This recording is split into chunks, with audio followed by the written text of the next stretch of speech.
After our family reunion, I checked my bank account. It was empty. My son-in-law snorted, "We needed it more than you."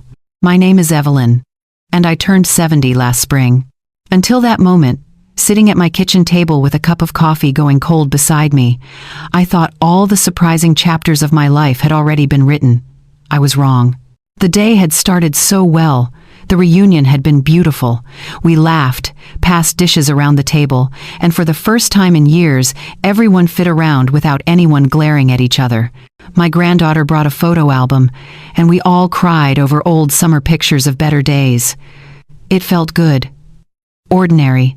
Safe. Then I opened my banking app. I hit refresh because surely this was a mistake. The number on the screen glowed back at me. 0. Then a string of zeros where my small nest egg used to be. The money I had been saving for years, the cushion that meant I could stay in my own home and not become a burden to anyone, had vanished. My hands went ice cold. I tapped the screen again, willing the app to correct itself. It did not. The room tilted just slightly, the way it does when your body realizes something terrible before your mind catches up. My chest tightened. That money was not just numbers on a screen. It was my independence. It was every sacrifice I had made, every small comfort I had denied myself so I could have security in these final years. My daughter Nina was in the living room, helping her eldest with a jigsaw puzzle. She glanced up and must have seen how white my face had gone.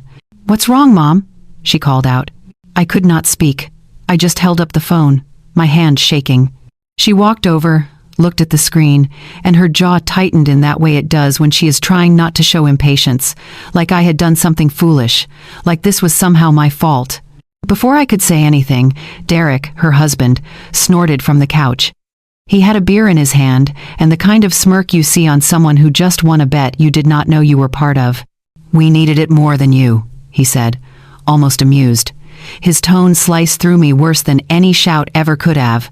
The coffee in my mouth tasted like metal. The puzzle pieces on the table blurred together. Everything else in the room vanished, except for those words hanging in the air, mocking me. "We needed it more than you." For a moment, I could not breathe, could not think. The betrayal was so intimate, so close. It felt like someone had reached inside my chest and squeezed. I sat there, trembling, and reached for my bag. The old instinct to gather my things and leave, to get out of the storm, took over. But something else rose up in me too. Something I had buried for too long under years of being accommodating, of being the family's safety net, of never saying no. My voice, when it finally came, was small but steady. "Then you won't mind what's coming next," I said. They laughed. Derek actually laughed, like I had told a joke. Nina looked away, uncomfortable but not intervening. My granddaughter, sensing the tension, started to fidget with her puzzle pieces. I did not smile back. I did not blink. "Before you go any further, I want to ask you something. Where are you watching this from right now? What time is it where you are? Drop a comment and let me know. And if this story is hitting close to home, or if you just want to see where this goes, do me a favor and hit that like button. Share this with someone who needs to hear it. Subscribe if you have not already, because what happens next, you are not going to want to miss. Trust me on that." Now, back to that moment. The room had gone quiet except for the ticking of the kitchen clock. Derek's smirk was still there, but something in his eyes flickered when he saw I was not backing down. Then, a loud bang shook the house. It sounded like it came from the back door, and the timing was so perfect it felt like the universe had been waiting for this exact moment to make an entrance. For a split second, I thought maybe the neighbor had dropped something heavy, maybe a branch had fallen, but then the door flew open. Late afternoon light spilled across the kitchen floor, bright and unforgiving. I heard footsteps, firm and deliberate. Nina's face went white. Derek's amusement froze into something harder, something that looked almost like fear. My granddaughter started to cry. And there, standing in my doorway, were two figures I had not expected to see. Not yet, anyway. Two city officers stepped inside, their badges catching the light. They were not here for tea. The taller one had graying hair and the kind of face that had seen too many difficult conversations. The shorter one carried a tablet and a notepad. Both moved with a quiet authority that filled the room faster than any raised voice could have. "Mrs. Evelyn?" the taller officer said, his voice steady and respectful. "I'm Officer Rodriguez. This is Officer Bennett. We received a report from your bank regarding unauthorized transfers from your account. May we sit down?" I blinked, still clutching my phone. You received a report?" "Yes, ma'am," Officer Bennett said, pulling out a chair at my kitchen table without waiting for permission. "Your bank's fraud detection system flagged multiple large transfers. They're required by law to report suspected elder financial exploitation. We need to take your statement." Elder financial exploitation. The words landed heavy in the room. Nina's mouth opened, then closed. Derek set his beer down on the coffee table, his earlier amusement completely gone. He shifted his weight, avoiding everyone's eyes. My granddaughter buried her face in her mother's side, confused by the sudden tension. Officer Rodriguez sat across from me, his movements calm and professional. It was the kind of calm that felt kinder than any fury, because it was steady and real. He was not here to judge me. He was here to listen. "Mrs. Evelyn, can you tell us when you first noticed the discrepancy in your account?" "Just now," I said, my voice still shaking slightly. "I opened the app after our family reunion. Everything was gone. My savings, my emergency fund, all of it." Officer Bennett tapped notes into his tablet. "And how much are we talking about?" I told him the number. It was not a fortune, not by some standards, but it was mine. It was years of careful budgeting, of skipping restaurant meals and clipping coupons, of saying no to myself so I could have yes when I truly needed it. Nina started to speak before I could continue. "Officers, my mother has been a little confused with technology lately. She might have clicked on something. Or maybe she gave her password to someone by accident. You know how scams work these days." The way she said it made me sound senile, incompetent. Officer Rodriguez looked up slowly from his notepad. His gaze moved from Nina to me, measuring. "Ma'am," he said to Nina, "we'll need to see identification and any relevant documents. We'll also need to ask about anyone who had access to your mother's banking information. Anyone who had access." The question hung in the air like a spotlight. Derek stood up suddenly, too quickly. "I need some water," he muttered, heading toward the kitchen sink. His hands were unsteady. Officer Bennett watched him move. "Sir, we'll need you to stay in the room, please." Derek froze, then turned back, his face tight. "Of course, just thirsty." I pulled myself together and handed over the information I had saved on my phone. Account statements I kept backed up in the cloud, receipts for regular deposits, the small spreadsheet I had maintained for years to track my pension and expenses. I had always been meticulous. It was how I had kept my independence this long. "Mrs. Evelyn," Officer Rodriguez said gently, "you keep very organized records. That's going to help us significantly." As he scrolled through the documents on his tablet, his expression shifted from neutral to something more focused. Officer Bennett leaned over to look, and they exchanged a glance that said more than words. "These transfers," Rodriguez said, "they're not random, they're methodical. Regular intervals, large amounts. Someone used your online banking login multiple times over the past 6 weeks. 6 weeks. My stomach dropped. "They also changed your password," Bennett added, looking up at me, "and rerouted your account alerts to a different phone number. That's why you didn't receive any notifications." The room went very quiet. Even the clock seemed to stop ticking. Nina's fingers twisted together. "That doesn't mean—" "Ma'am," Officer Bennett interrupted gently but firmly, "this level of access requires personal information.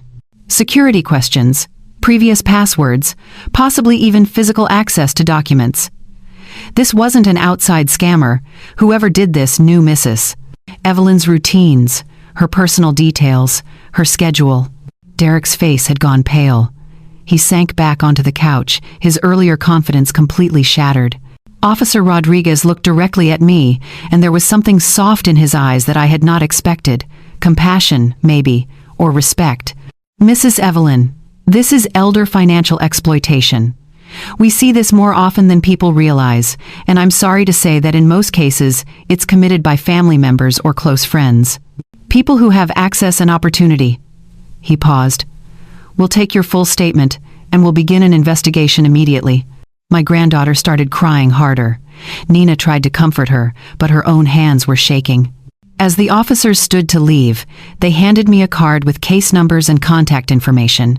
They promised someone from the fraud unit would follow up within 24 hours. They took photos of my documents with my permission. They were thorough, patient, and kind. At the door, Officer Rodriguez turned back. "Mrs. Evelyn, I want you to know something. You did nothing wrong. Keeping good records, noticing quickly, calling this in, that takes strength.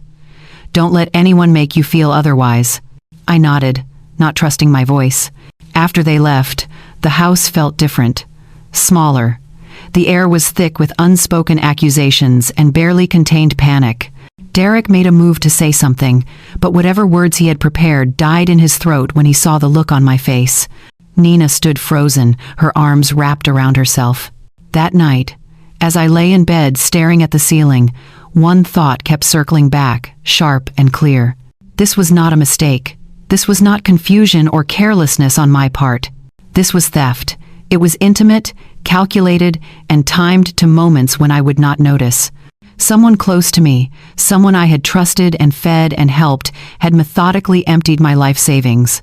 And they had done it on purpose. The next morning, I woke before dawn. Sleep had been impossible, my mind replaying every conversation, every favor, every moment I had missed the signs. I made coffee and sat at the kitchen table with my laptop open. If the officers needed a statement, if the bank needed proof, then I would give them everything. I had spent years keeping my finances organized precisely so I would never lose track of my independence. Now that discipline would serve a different purpose, I started pulling files from my cloud storage. Bank statements going back 3 years, receipts for every transfer I had authorized, the spreadsheet where I tracked every penny of my pension, every grocery trip, every utility bill. I had always been careful, methodical even, because I never wanted to be caught off guard. The irony was not lost on me. I had prepared for emergencies, for medical bills, for home repairs. I had not prepared for my own family to treat me like an open wallet. As I worked, memories surfaced unbidden. Small moments that had not seemed important at the time, but now formed a pattern I could not ignore. 2 years ago, Derek had lost his job. They needed help with the mortgage. I paid 3 months of payments without hesitation because that is what family does. Nina had cried on my shoulder, promised they would pay me back as soon as things turned around. They never did. Last year, their car broke down. The repair bill was steep. I covered it because they needed reliable transportation for work, for my granddaughter's school. Derek had hugged me, called me a lifesaver. 6 months ago, Nina mentioned business troubles, something about a failed investment, a partner who disappeared. I wrote a check without asking too many questions because I trusted her judgment. Each time, I told myself it was temporary help. Each time, they promised repayment. Each time, the subject quietly disappeared from conversation until the next crisis arrived. I had not kept a tally because you do not keep score with people you love. But someone had been keeping score, and they had decided I owed them more than I had already given. I printed everything I could. The stack of papers grew higher on my table. Account histories, transaction logs, the email confirmations from transfers I actually authorized versus the ones I never approved. The difference was stark when laid out side by side. Around 8 in the morning, I picked up my phone and scrolled through my contacts. There was a name I had not called in years, but had never deleted.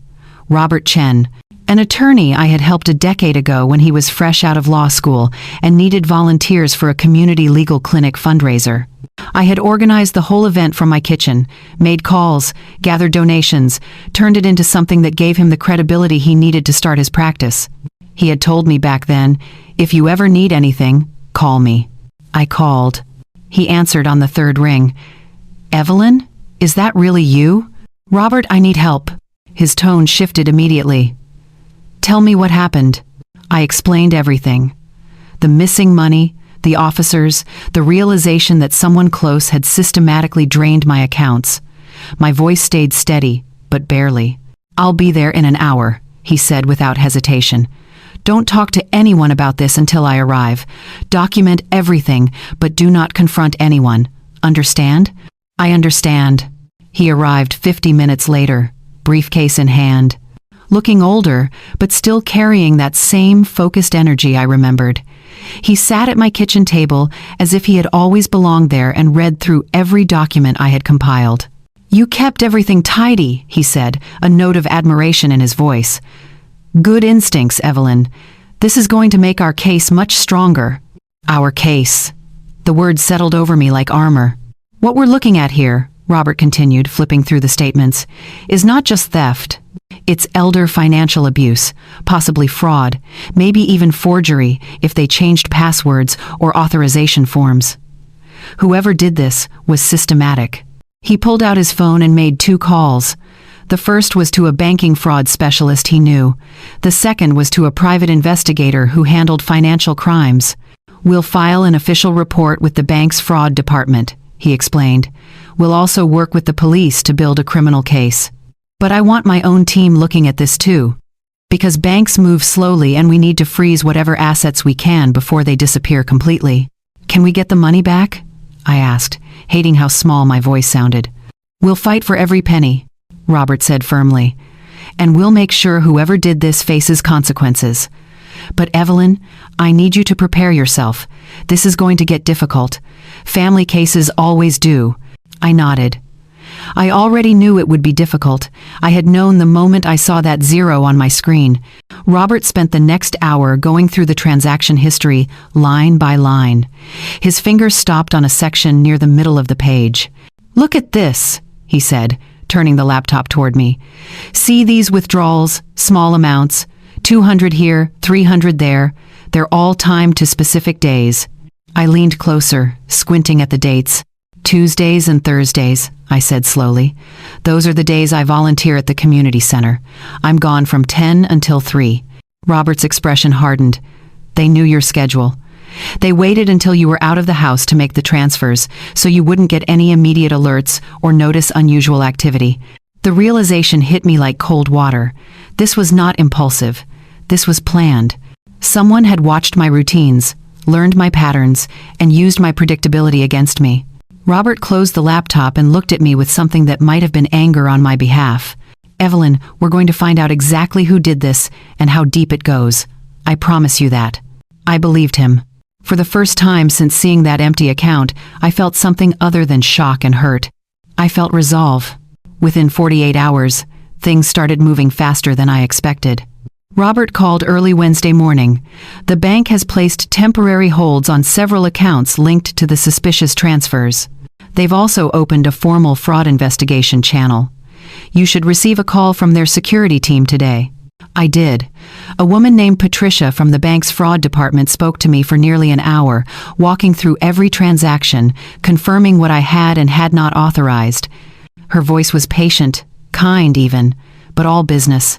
"Mrs. Evelyn, we're treating this as a priority case," she said. "Our forensics team is already analyzing the login data. We should have preliminary findings by end of week." Forensics team. The words made it feel more real, more serious. This was not just my word against theirs anymore. There would be evidence, digital footprints that could not be explained away with excuses. Friday afternoon, Robert arrived at my house again, this time with a man who introduced himself as David, a digital forensics specialist. He was younger than I expected, maybe 40, with glasses and the kind of quiet intensity that came from staring at screens all day. He set up his laptop on my kitchen table and pulled up a series of files that looked like nothing but numbers and codes to me. "Mrs. Evelyn," David said, "I've been reviewing the access logs from your bank account. What I found is concerning but also very useful for your case." He turned the screen toward me. "See these entries here? These are device identifiers. Every time someone logs into your account, the system records what device was used, the IP address, and the approximate location." I leaned forward, trying to make sense of the jumble of information. "Your usual logins," he continued, highlighting a section in green, "come from your phone and your home computer. Same IP address, same location, very consistent." He scrolled down to another section, this time highlighted in red. "But these logins? Different device entirely, a laptop, and the IP address traces back to a location about 2 miles from here. The timing matches those Tuesday and Thursday withdrawals we identified. My throat tightened. 2 miles from here. That was where Nina and Derek lived. There's more, David said, pulling up another screen. Whoever accessed your account also changed the alert settings. Your transaction notifications were rerouted to a different phone number. That's why you never received warnings about the transfers. Can you trace that number? Robert asked. Already did, David replied. It's a prepaid cell phone, purchased with cash at a convenience store 3 months ago. Untraceable to a specific person, but the purchase location is near your daughter's neighborhood. 3 months ago. They had been planning this for 3 months. The betrayal settled deeper, colder. This was not desperation or a moment of weakness. This was calculated. Robert made notes on a legal pad. What about authentication? Banks require security questions for password changes. David nodded. They do. And that's where it gets interesting. The security questions were answered correctly, which means whoever did this knew your personal information. Your mother's maiden name, the street you grew up on, your first pet's name. These aren't things a stranger would know. I felt dizzy. I had shared those stories at family dinners, over holiday meals, during long conversations when Nina was young and curious about my past. I had given them the keys to my own vault without realizing it. There's one more thing, David said, pulling up what looked like a scanned document. The bank sent me this. It's a form that was submitted to authorize certain changes to your account. It has your signature on it. I stared at the signature. It looked like mine, but something was off. The loops were too wide, the pressure uneven. That's not my signature, I said firmly. I know, David replied. I compared it to samples from your other documents. The inconsistencies are clear. Someone forged this. Robert leaned back in his chair, his expression grim. Forgery adds another layer to the criminal charges. Do we know who submitted this form? It was notarized, David said, by a notary named Thomas Brennan. I looked him up. He's affiliated with a community club in your son-in-law's neighborhood. They likely know each other. The pieces were coming together, forming a picture I did not want to see but could not look away from. Robert stood and paced to the window. We need to connect Derek directly to these logins. Can we do that? I'm working on it, David said. I've requested additional metadata from the bank. If we can match the login timestamps to Derek's known whereabouts, we'll have something concrete. That evening, after they left, I sat alone in my kitchen with a cup of tea I did not drink. The house was too quiet. Every creak of the floorboards made me jump. My phone buzzed. An email from David. The subject line read, "Timestamp match found." I opened it with shaking hands. Inside was a single attachment. A screenshot showing a login to my bank account at 11:47 on a Tuesday morning, 6 weeks ago. Below it, David had added a note. Cross-referenced with phone records and social media activity. Derek posted a photo from your daughter's home at 11:52 that same morning. Location metadata confirms he was there during the exact window of this login. I stared at the timestamp. 11:47. I remembered that day. I had been at the community center, helping organize a food drive. I had come home around 3, tired but happy, unaware that while I was doing good for strangers, someone I loved was stealing my future. The evidence was right there. Undeniable. Time-stamped. Documented. Derek had logged into my account from his own home and transferred my money while I was out helping others. And now I had proof. That night, I could not sleep. I lay in bed, staring at the ceiling, and my mind wandered back through the years, trying to understand how I had become this to them.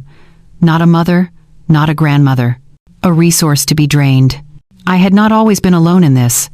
There was a time when my husband was here, when we built this life together. He died when Nina was 16, a sudden heart attack that left us reeling. One day he was laughing at the dinner table, the next he was gone. Just like that. I became a single parent overnight. I worked 2 jobs to keep Nina in her school, to keep the house, to make sure she did not lose more than she already had. I learned to fix the leaking faucet myself. I changed the oil in the car by reading a manual. I planted a vegetable garden so we could save money on groceries.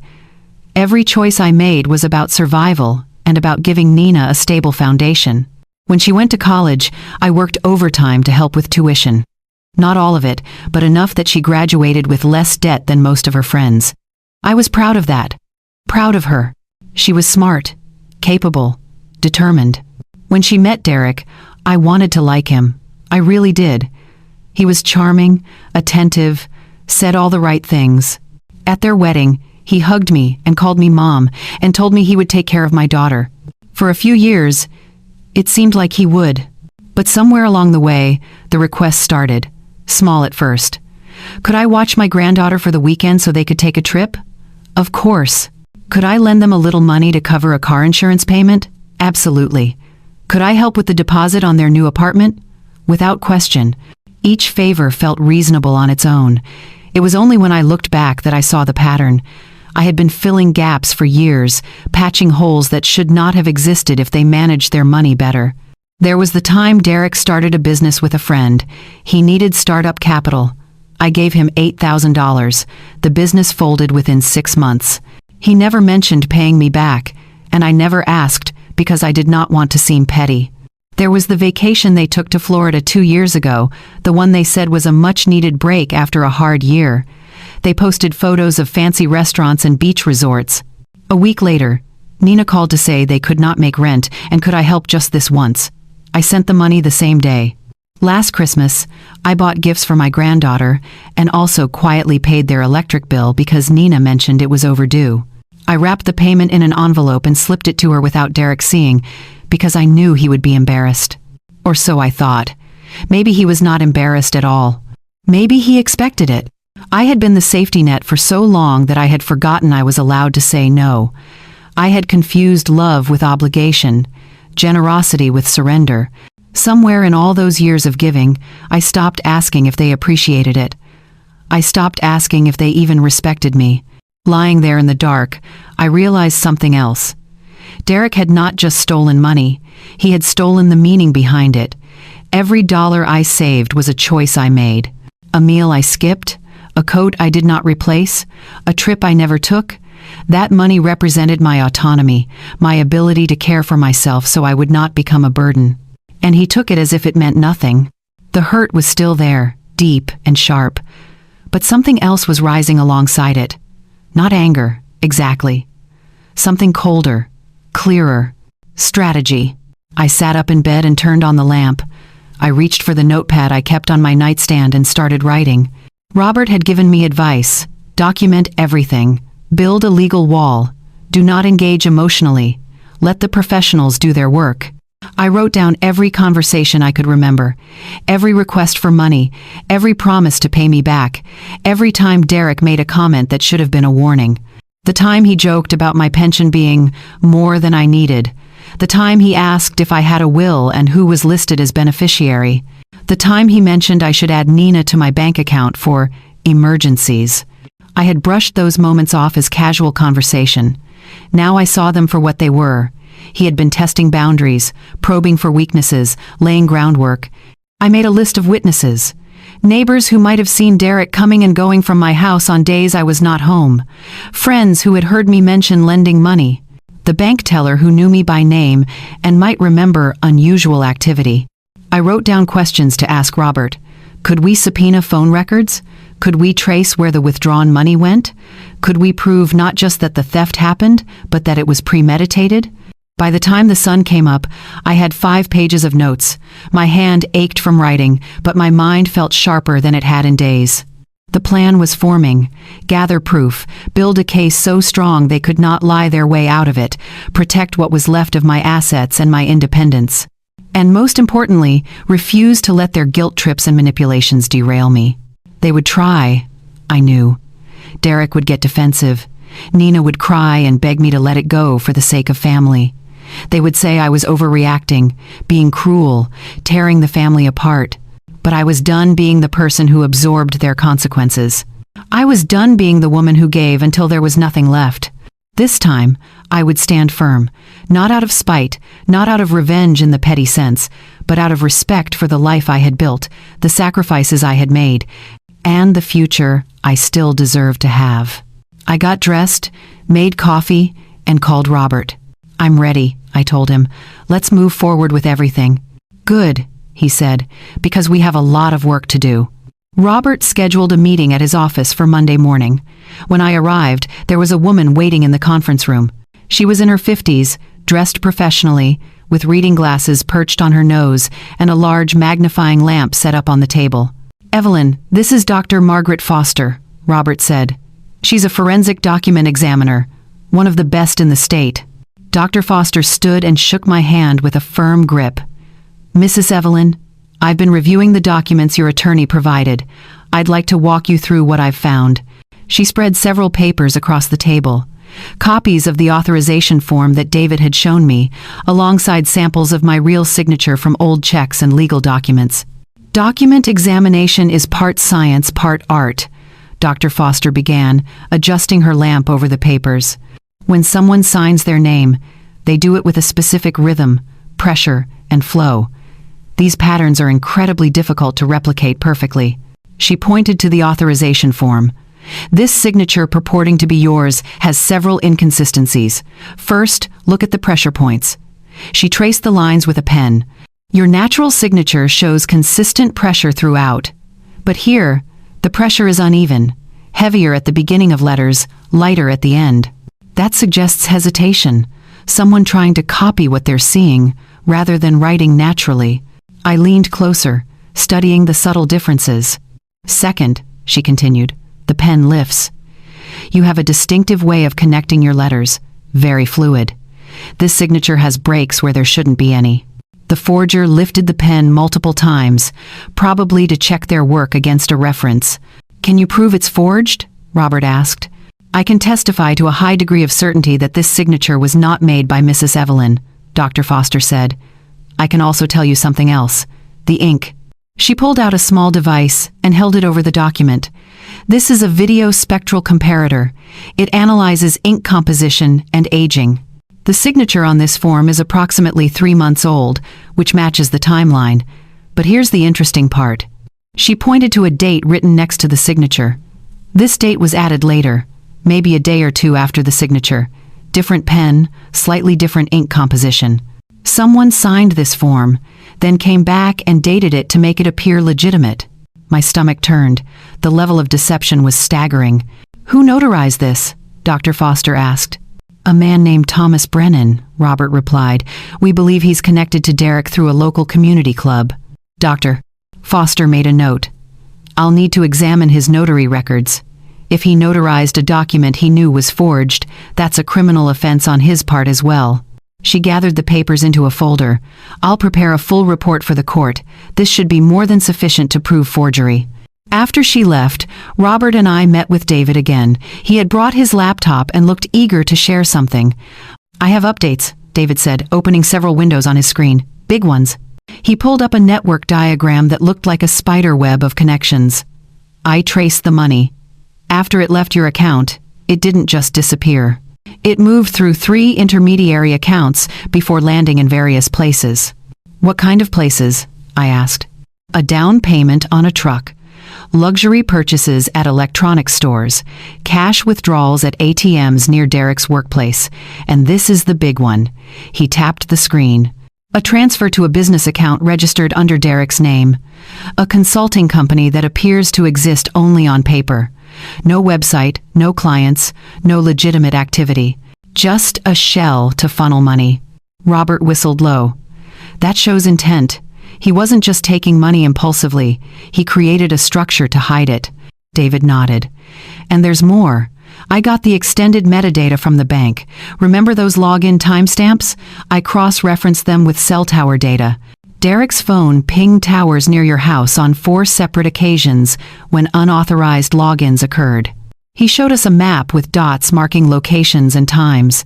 Here, here, here, and here. Each time corresponds to a login from that unknown laptop. And each time, his phone was in the vicinity of your home. He was physically at my house? I felt cold. "Or very close to it," David confirmed. "Close enough that his phone connected to nearby towers. This puts him at the scene during the exact times the theft occurred." Robert was already making notes. "This is beyond circumstantial now. We have device data, location data, financial trails, and forged documents. We can build a timeline that shows premeditation and execution." David closed his laptop and looked at me seriously. "Mrs. Evelyn, I need to tell you something. In all my years doing this work, I've seen a lot of financial exploitation cases. Most of them are opportunistic. Someone sees an opening and takes advantage. But this was planned. Methodically. Your son-in-law spent months setting this up." The words landed heavy, but I did not flinch. I had already accepted the truth of it. Now I just needed everyone else to see it too. That evening, a courier delivered a thick envelope to my house. It was from Dr. Foster, her official report. I opened it and read through pages of technical analysis, comparison charts, and detailed explanations. At the end, there was a summary statement. "It is my professional opinion, based on examination of pressure patterns, stroke dynamics, pen lifts, and ink analysis, that the signature on the authorization form dated 3 months prior was not executed by Mrs. Evelyn Carter. Further analysis indicates the signature was forged, likely by someone with access to reference samples of her genuine signature. The date notation was added subsequently, suggesting an attempt to legitimize the document after the fact. Below that, in simpler terms, the signature is a forgery." I set the report down on my kitchen table and stared at it for a long moment. This was the moment everything changed. Not just my word against theirs, not just suspicion or hurt feelings. Evidence, undeniable, documented, professional evidence. Derek had forged my signature to steal my money. And now I had proof. Derek found out about the investigation on a Tuesday. I do not know how he learned. Maybe Nina told him, or maybe the bank contacted them as part of their fraud inquiry. Either way, his response was immediate and ugly. He showed up at my door that evening, unannounced. I heard his truck pull into the driveway with the engine revving louder than necessary. When I looked through the window, I saw him storming toward my front door, his face red and twisted with anger. I did not open it. "Evelyn," he shouted, pounding on the door. "Open up. We need to talk." I stood in my hallway, phone in hand, finger hovering over the emergency call button. "You called the cops on us?" His voice was loud enough that I knew the neighbors could hear. "After everything we've done for you? After all the times we've helped you?" "Helped me." The lie was so audacious, it would have been funny if it were not so frightening. "You're going to ruin this family," he continued. "Nina is a mess because of you. Your granddaughter is crying herself to sleep. Is this what you want?" I did not answer. Robert had been clear. "Do not engage. Do not give him anything to twist or use against me later." Derek pounded on the door again, harder this time. "I know you're in there. You think you're so smart getting lawyers involved? You have no idea what you're starting." The threat in his voice made my hands shake. This was not the charming man who had called me mom at his wedding. This was someone desperate and cornered. After what felt like an eternity, I heard his footsteps retreat. The truck engine roared to life, and he peeled out of my driveway fast enough to leave tire marks on the pavement. I called Robert immediately. "He just threatened you at your own home," Robert said, his voice tight with controlled anger. "I'm calling the police and filing for a restraining order, tonight." Within an hour, 2 officers arrived to take my statement. They photographed the tire marks, took notes on everything Derek had said, and assured me they would increase patrols in my neighborhood. "Ma'am, if he comes back, do not open the door," one of them said. "Call us immediately." That night, I barely slept. Every sound made me jump. Every car passing by made me wonder if it was him coming back. The next morning, I found something tucked under my windshield wiper. A note, handwritten in messy block letters. "Drop this or you'll regret it." My blood went cold. I took a photo of it with my phone before touching it, then called the police again. They came, bagged it as evidence, and added it to the growing file. "This is witness intimidation," the officer said. "Possibly criminal threatening. We're taking this seriously, Mrs. Evelyn." But while Derek's anger was escalating, something else was happening. Something I had not expected. My neighbors started coming forward. Mrs. Patterson from across the street knocked on my door that afternoon with a casserole and an apology. "I should have said something sooner," she told me, wringing her hands. "But I saw Derek at your house several times when you weren't home. I thought maybe you'd given him a key for emergencies, but something about it felt off. He'd be in there for an hour or more." "When was this?" I asked. "Tuesdays and Thursdays, mostly." Over the past few months, I kept meaning to mention it, but I didn't want to seem nosy. I thanked her and immediately called Robert. This was another piece of the puzzle. Derek had not just accessed my accounts remotely. He had been in my home, probably looking for documents, passwords, anything he could use. The next day, Mr. Herrera from 2 doors down stopped me while I was checking my mail. "Evelyn, I heard about what happened," he said quietly. "I want you to know, if you need anything, you just ask. And if that son-in-law of yours comes around here again acting like he did the other night, well, let's just say I've got a clear view of your driveway from my porch."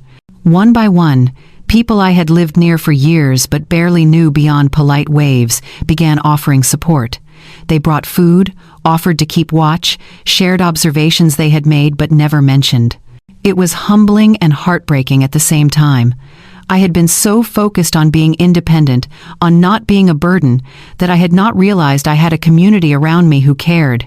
David called on Friday with news that shifted the investigation again. "I've been tracking the cash withdrawals from those intermediary accounts," he said. "Most of them happened at ATMs, which are hard to trace to specific people. But I found something interesting. Several of the larger amounts were deposited into a pawn shop account." "A pawn shop?" "Yeah, a place called Mason's Exchange about 10 miles from here. I did some digging. The owner has a history of questionable transactions, not quite illegal but definitely shady. People use him to convert items into quick cash without too many questions." "Why would Derek use a pawn shop?" I asked. "To hide the money trail," David explained. "He buys something with your stolen money, pawns it immediately, gets cash that's harder to trace. It's a laundering technique. Small scale, but effective if you're trying to cover your tracks. Can we prove Derek was there?" "I'm working on that. The shop should have security footage, and they're required to keep transaction logs. If we can get a warrant, we might be able to place him there during the dates of those deposits." He paused. "There's one more thing. I tracked the notary, Thomas Brennan. Turns out he and Derek are more than just acquaintances. Brennan was seen meeting with someone matching Derek's description at a coffee shop 2 weeks before that authorization form was dated. A witness remembers them because they were having an intense conversation, and Brennan kept looking around like he didn't want to be overheard." "Who's the witness?" "A waitress who works there. She came forward after seeing a community post about the case, said she'd be willing to testify if needed." Everything was coming together, piece by piece. The forgery, the cash trail, the notary connection, the witnesses. Derek's carefully constructed plan was falling apart under scrutiny. But as the case grew stronger, so did his desperation. And desperate people do dangerous things. Robert moved quickly after the threatening note incident. By the end of the week, he had filed multiple emergency motions with the court. The first was an immediate freeze on any accounts connected to the stolen funds. The second was a preservation order preventing Derek and Nina from selling property or making large purchases until the case was resolved. The third was the most serious, a formal criminal complaint for elder financial exploitation, forgery, and theft. "These motions will be heard next Tuesday," Robert explained during a meeting at his office. "The judge will review the evidence and decide whether to grant temporary orders while we build the full case." "What happens if he grants them?" I asked. "Derek and Nina will have their finances locked down. They won't be able to access certain accounts, sell their house, or move money around. It'll put pressure on them to cooperate or face the full weight of the legal system." The hearing was held in a small courtroom that smelled like old wood and floor polish. I sat beside Robert at a table facing the judge's bench. Across the aisle, Derek and Nina sat with their attorney, a man in an expensive suit who looked annoyed to be there. Nina would not look at me. Her eyes stayed fixed on the table in front of her, her hands clasped so tightly her knuckles were white. Derek kept shifting in his seat, radiating resentment. The judge was a woman in her 60s, with sharp eyes and a no-nonsense demeanor. She reviewed the documents Robert had submitted, occasionally asking questions in a clipped, efficient tone. "Mr. Chen, you're alleging systematic theft and exploitation over a period of several months. What evidence supports this claim?" Robert stood and presented the forensic reports, the bank records, the timestamp data, and Dr. Foster's analysis of the forged signature. He spoke clearly and methodically, building the case layer by layer. The opposing attorney tried to object several times, claiming the evidence was circumstantial, that there could be innocent explanations. The judge listened but did not seem impressed. Your client had access to Mrs. Evelyn's home, knowledge of her routines, and the technical capability to access her banking, the judge said. The forensic evidence shows unauthorized logins from devices linked to him during times he was verifiably in the area. That's beyond circumstantial, counselor. She granted the temporary orders. Accounts frozen, preservation in place, a criminal investigation to proceed in parallel with the civil case. Derek's face went pale. Nina started crying softly.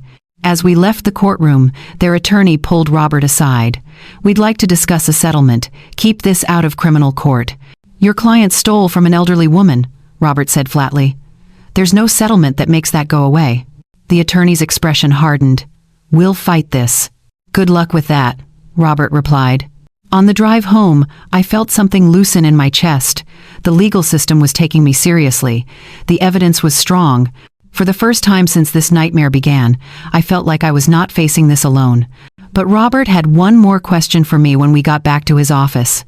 Evelyn, have you had any conversations with Derek or Nina since this started? Anything recorded? I hesitated. There was one phone call. About a week ago, Nina called, crying, begging me to drop everything. Derek got on the line at one point. Do you still have that call? Yes. My phone automatically records calls for my hearing aid compatibility feature. I keep forgetting to turn it off. Robert's eyes lit up. Can I hear it? I pulled out my phone and found the recording. My hands shook slightly as I pressed play. Nina's voice came through first, tearful and pleading. Mom, please, you're destroying our lives. Can't we just work this out as a family? My own voice, tired but firm. Nina, this isn't about family anymore. This is about what's right. Then Derek's voice, sharp and defensive. You want what's right? Fine. We took the money.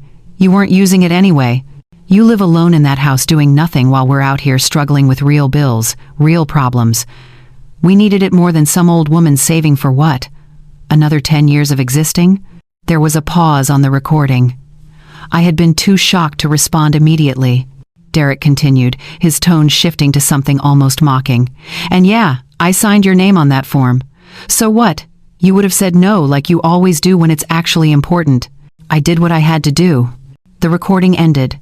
Robert stared at the phone, then at me. Evelyn, do you understand what you just gave me? A confession?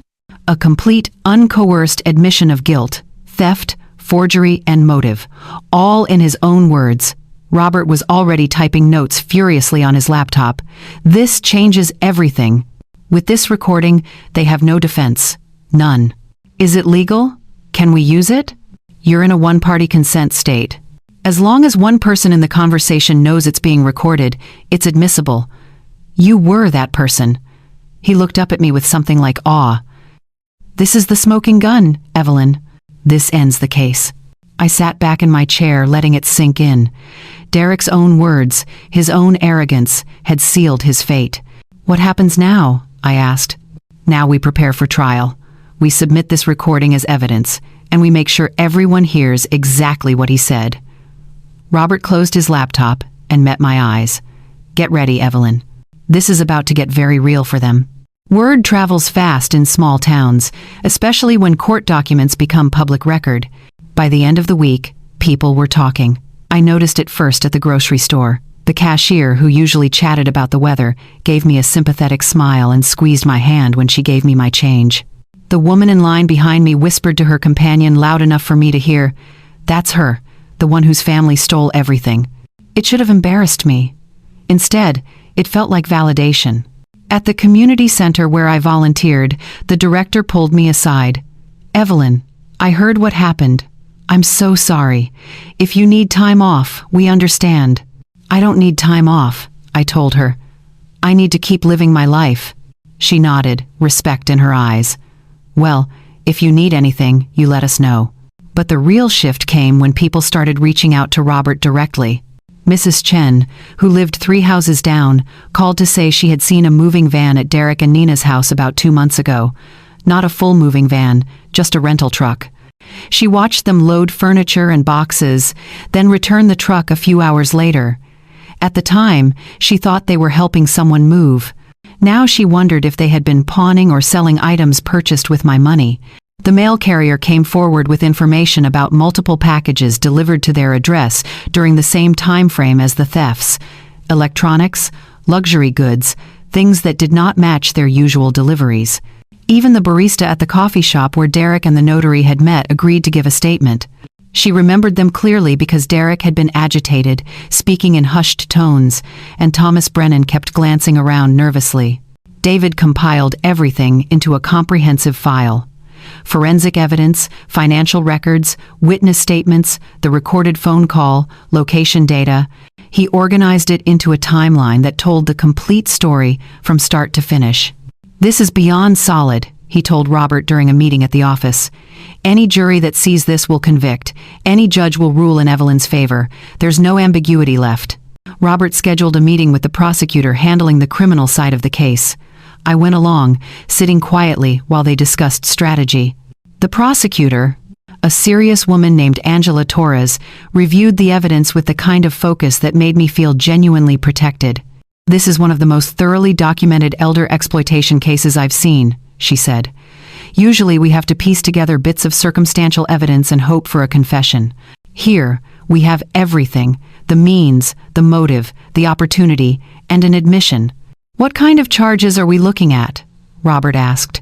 "Felony theft, forgery, financial exploitation of an elderly person, and potentially identity fraud. Combined, we're talking about significant prison time if convicted. At minimum, probation, restitution, and a permanent record." She looked at me directly. "Mrs. Evelyn, I want you to know that we're going to pursue this aggressively. What happened to you is not just a family dispute, it's a crime, and we treat it as such." I nodded, grateful but also sad. This had gone so far beyond anything I imagined that day at the kitchen table when I saw the empty account. Meanwhile, the social consequences for Derek and Nina were mounting. Nina lost her part-time job at a local boutique after the owner learned about the case. Derek's employer, a construction company that valued reputation in the community, placed him on unpaid leave pending the outcome of the trial. Their friends stopped calling. Invitations dried up. The social circle they had cultivated for years turned cold. I heard through Mrs. Patterson that Nina had been seen crying at the pharmacy and that Derek had gotten into a shouting match with someone at the hardware store who confronted him. Their carefully constructed life was collapsing. Robert filed the major evidentiary submission on a Monday morning. It was over 200 pages of documents, reports, statements, and exhibits. Everything we had, organized and indexed, submitted to both the civil and criminal courts. That afternoon, a reporter from the local newspaper called me. "Mrs. Evelyn, we're running a story about elder financial exploitation in our community. Your case has been referenced in public filings. Would you be willing to comment?" I hesitated, then thought about all the other elderly people who might be going through something similar, too scared or ashamed to speak up. "Yes," I said. "I'll talk to you." The article ran 2 days later on the front page of the local section. The headline read, "Local woman takes stand against family theft. Elder exploitation case highlights growing problem." My name was in print. The details were public. There was no hiding anymore, no pretending this was just a private family matter. The secret was out, and there was no going back. The courtroom was smaller than I expected. I had imagined something grand from television dramas, but this was plain and functional. Wooden benches, fluorescent lighting, an American flag in the corner. The judge's bench sat elevated at the front, imposing despite its simplicity. I wore a navy dress I had owned for years, the one I saved for important occasions. Robert sat beside me at the plaintiff's table, his briefcase open and organized. Across the aisle, Derek and Nina sat with their attorney. Nina looked like she had not slept in days. Derek stared straight ahead, his jaw clenched tight. The gallery behind us was fuller than I anticipated. Mrs. Patterson was there, along with Mr. Herrera and several other neighbors. The prosecutor, Angela Torres, sat in the front row, ready to observe for the criminal proceedings that would follow. Judge Harrison entered, and we all stood. She was the same woman from the preliminary hearing, her expression unreadable as she took her seat. "We're here today for the civil hearing in the matter of Evelyn Carter versus Derek and Nina Thompson," she began. "I've reviewed the submitted evidence. We'll hear testimony from witnesses, after which I'll issue provisional rulings. Let's proceed." Robert called David to the stand first. David explained the digital forensics in plain language, walking the court through login timestamps, device identifications, and location data. He showed charts that mapped Derek's movements against unauthorized account access. The correlation was undeniable. "In your professional opinion," Robert asked, "could these logins have been accidental or coincidental?" "No," David said firmly. "The pattern shows deliberate, repeated access during specific windows of opportunity. This was intentional and planned." The defense attorney cross-examined, trying to poke holes in the technical evidence, but David held steady. Every question was met with clear, factual answers. Next came the bank's fraud investigator, a woman named Patricia, who had worked my case from the beginning. She testified about the alert rerouting, the password changes, the transfer patterns. She confirmed that the bank had flagged this as elder exploitation within days of discovering the activity. "We see these cases frequently," Patricia said, "but this one stood out because of how methodical it was. Whoever did this understood banking systems well enough to cover their tracks temporarily." Dr. Foster took the stand after lunch. She brought enlarged images of the forged signature and walked the court through her analysis. The differences between my real signature and the forgery were projected on a screen for everyone to see. "This signature was not executed by Mrs. Evelyn, Doctor," Foster stated. "It was copied by someone with access to samples of her genuine signature, but without the natural fluidity and pressure consistency of her actual handwriting." The defense attorney tried to suggest the differences were minor, insignificant. Dr. Foster shut that down immediately. "In forensic document examination, these differences are substantial and conclusive. This is forgery." Then Robert played the recorded phone call. The courtroom went silent as Derek's voice filled the space, admitting to taking the money, justifying it, confessing to signing my name. His words hung in the air, damning and irrefutable. Nina's face crumpled. She covered her mouth with her hand, tears streaming down her cheeks. Even their attorney looked uncomfortable. When the recording ended, Judge Harrison sat back in her chair, her expression harder than before. "Miss Thompson," she said, looking directly at Nina, "you're listed as a defendant in this case. Do you wish to testify?" Nina's attorney leaned over to whisper to her, but she shook her head and stood. "Yes, Your Honor. I'd like to speak." She took the stand, her hands trembling as she was sworn in. Robert approached carefully, his tone measured. "Miss Thompson, were you aware your husband was accessing your mother's bank account?" Nina's voice was barely above a whisper. "Not at first." "When did you become aware?" She took a shaky breath. "About 3 weeks in, I saw a notification on his computer. I asked him about it, and he told me Mom had given him access to help her manage things." "Did you believe him?" A long pause. "I wanted to." "When did you realize he was lying?" Nina's face twisted with emotion. "When the officers showed up, I saw Mom's face. I knew then that she had no idea what was happening. And I realized I had been lying to myself because it was easier than confronting what Derek was doing. Did you benefit from the stolen money?" "Yes," her voice broke. "We paid bills with it. Bought things. I told myself it was borrowing, that we'd pay her back.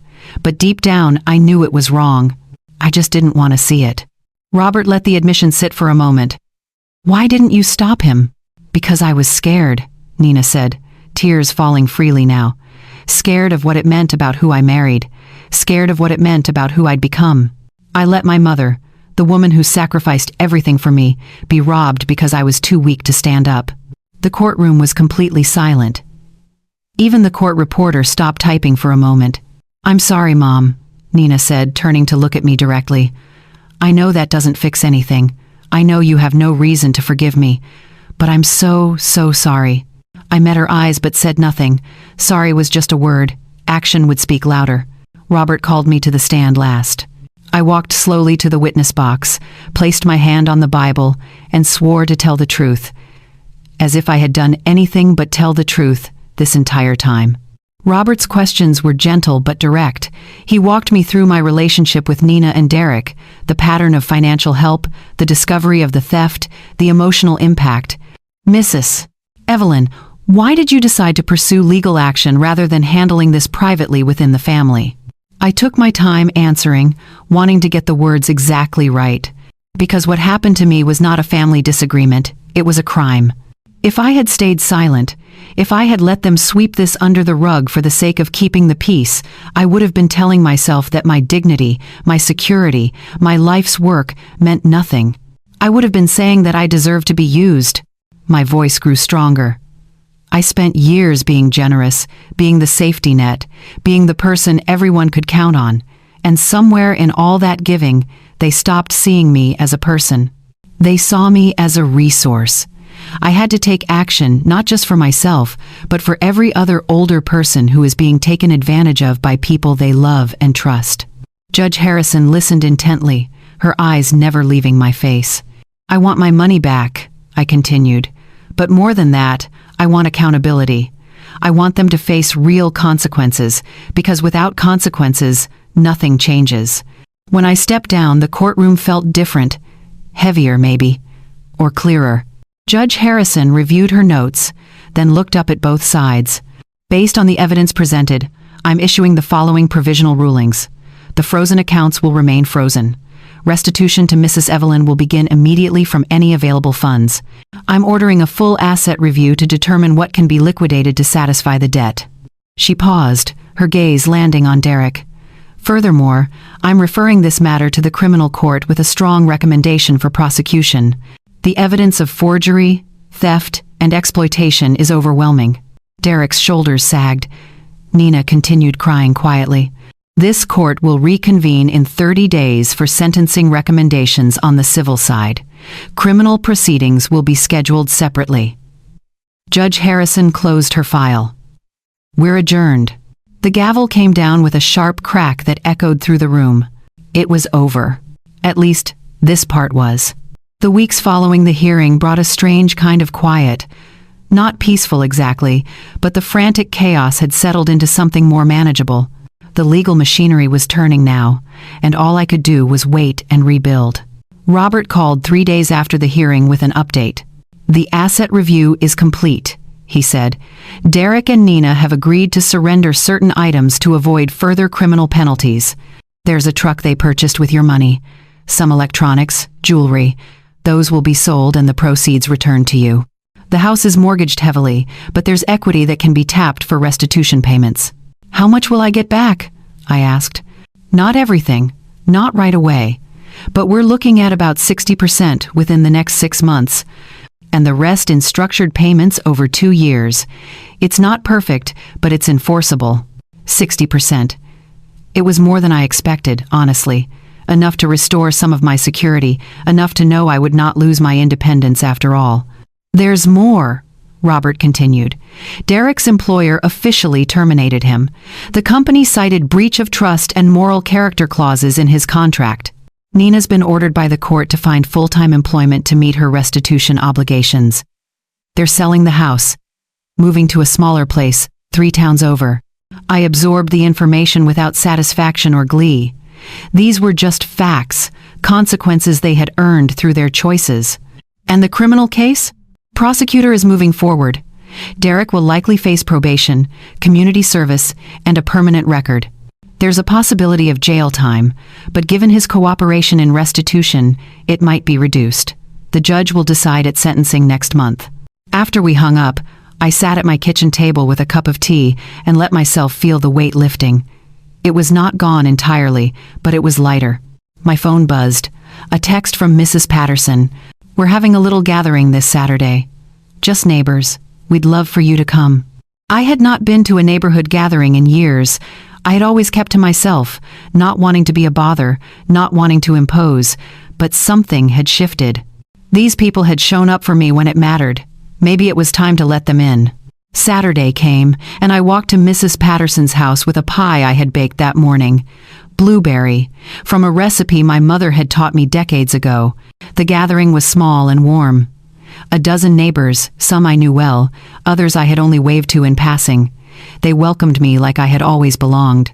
Mr. Herrera pulled me aside at one point. "Evelyn, some of us have been talking.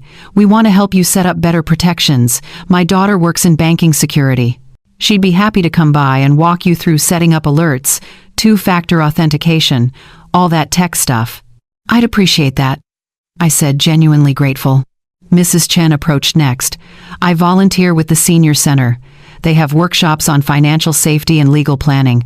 I thought maybe you'd want to attend, or even share your story to help others avoid what you went through." The idea of turning my pain into something useful for others appealed to me. "I'd like that." Throughout the afternoon, people offered small kindnesses. Someone recommended a good locksmith to change my locks. Someone else mentioned a lawyer who specialized in estate planning. Another neighbor, a retired accountant, offered to help me reorganize my finances with better safeguards in place. I realized I had spent so much energy trying not to need anyone that I had missed the community that existed right outside my door. The following week, Mr. Herrera's daughter came by. Her name was Sophia, and she was patient and thorough. She helped me set up new banking security, biometric logins, and alerts that would notify me instantly of any unusual activity. "No one's getting into your accounts again without you knowing," she assured me. Robert helped me establish a power of attorney structure with a trusted third party, someone independent who could help if I ever truly needed assistance, but who had no financial incentive to exploit me. I also met with a financial advisor who helped me create a budget and savings plan that would rebuild my nest egg while keeping it protected.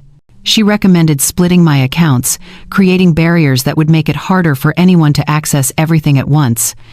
These were practical steps, but they felt empowering. I was not just recovering from what had been done to me, I was building something stronger. One evening, Nina called. I almost did not answer, but something made me pick up. "Mom," she said, her voice small, "I'm not calling to make excuses. I just wanted you to know I got a job. Full-time, decent pay. I'm starting therapy too." Trying to understand how I let things get so bad, I listened without interrupting. "I'm making my first restitution payment next week," she continued. "It's not much, but it's a start. I know I can't fix what I did. I know I broke your trust, but I want you to know I'm trying to be better. Actions matter more than words, Nina," I said quietly. "Show me over time, not with apologies, but with choices." "I will, Mom. I promise." After we hung up, I sat with the conversation for a long time. I did not know if Nina would follow through. I did not know if our relationship could ever be repaired. But I knew one thing with certainty. I would not let hope make me vulnerable again. I would not let love become a weapon someone could use against me. Boundaries were not cruelty. They were survival. And I intended to survive with my dignity intact. 8 months later, I stood in front of a room full of people at the Senior Community Center, my hands only slightly trembling as I held the microphone. "My name is Evelyn," I began, "and I'm here to tell you that trusting the wrong person almost cost me everything." The workshop was called Protecting Yourself, Financial Safety for Seniors, and I had been invited to speak after the local news story brought attention to elder exploitation cases in our area.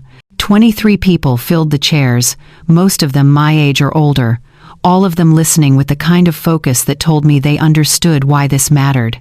I shared my story.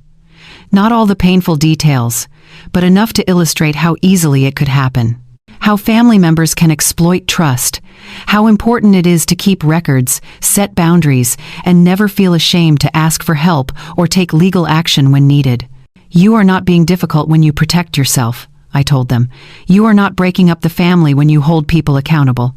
You are simply refusing to be taken advantage of." After the workshop, several people approached me. An elderly man with kind eyes shook my hand and said, "Thank you.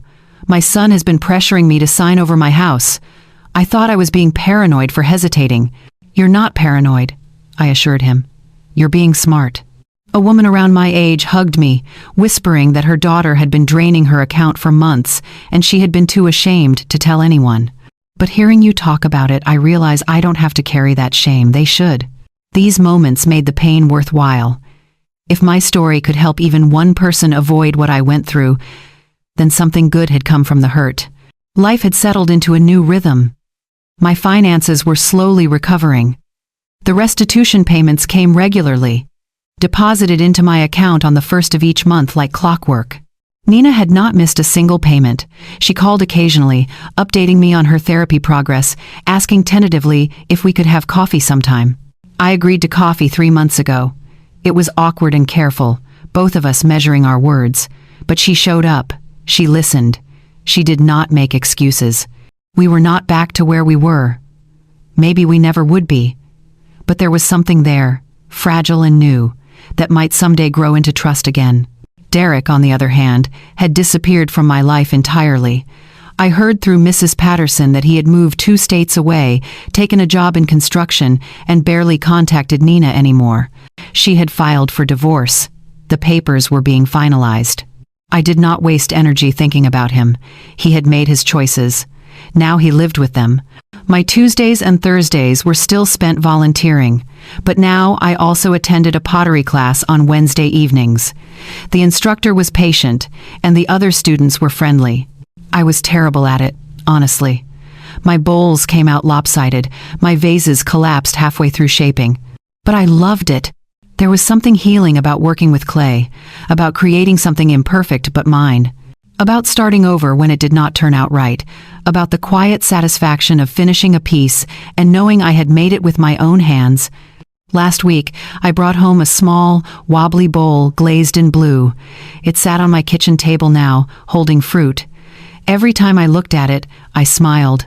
On a Sunday afternoon in late spring, Nina brought my granddaughter to visit. It was the first time since everything happened that felt almost normal. We worked in the garden together, planting a row of sunflowers along the back fence. My granddaughter dug holes with her small hands, chattering about school and her friends. Nina worked quietly beside us, pulling weeds, respecting the boundaries I had set.